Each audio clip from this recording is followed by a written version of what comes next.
Hi, I'm Dr. Christopher Bates, and I'm a plastic surgeon here at Ponte Vedra Plastic Surgery. And today I'm going to be talking about breast lift, or mastopexy as we call it. So a breast lift, or mastopexy, is a procedure in which we take the breast tissue of our patient and, for lack of better words, lift it up back to what we consider to be anatomically proportional to the patient that's coming in, basically just a more youthful breast.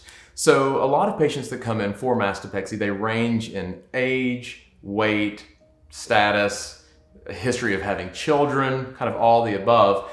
Some people, based on just genetics, have droopier breasts than others, and some just with time and genetics and gravity have lost some of the fullness of their breasts as well as had some droopiness of their breasts. So the breast lift in itself, there are different ways of doing it. It can be done in a fashion of just doing a circle around the nipple or the areola. We can convert that into a lollipop incision, it's called, or a vertical mastopexy, and where there's still an incision around the areola and then the scar that would go up and down from there. And then most commonly, we have to do what's called a wise pattern or an anchor type mastopexy, where we have the same incisions, the circle around the areola, the line straight up and down, and then under the curvature of the breast to form an anchor shape.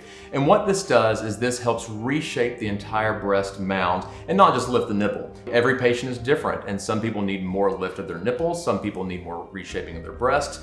It really varies based on patient to patient. So that's why it's obviously very important to come in and get an evaluation before making your mind up what it is you need. Some of these patients actually do have a little bit of droop of their breast, but they're honestly more interested in fullness of their breast. And a lift alone can help somewhat with this, but truly a lot of the patients that are really wanting that fullness up top, they need an implant as well, and we'll get to that in just a second.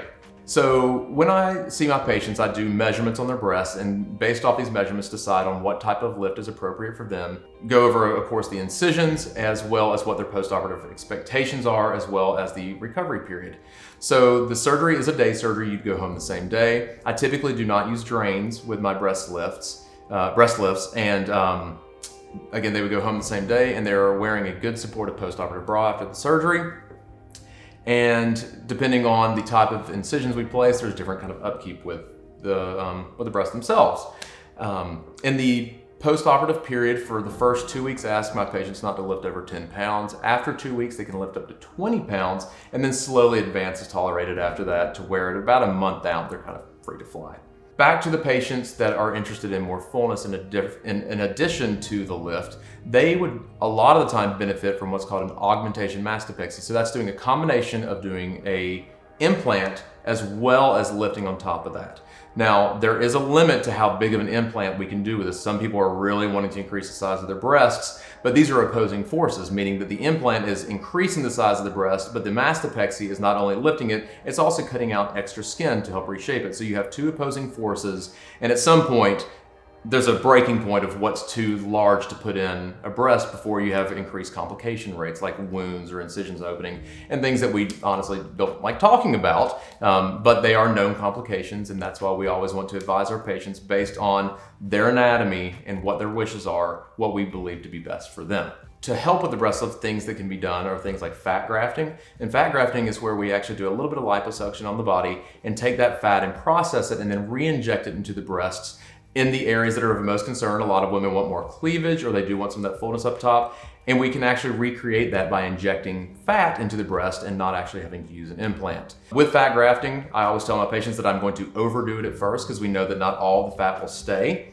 Usually only about 50 to 75% will stay. So we overdo it knowing that some will go away.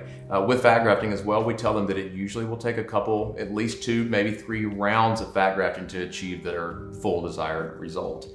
Again, there are many different ways of doing lifts. There are many different ways of augmenting the breast as well, and doing the two in conjunction with one another. So again, we always recommend that you come in for an evaluation, and we will do our best to recommend what we think is best for you and see how we can help out.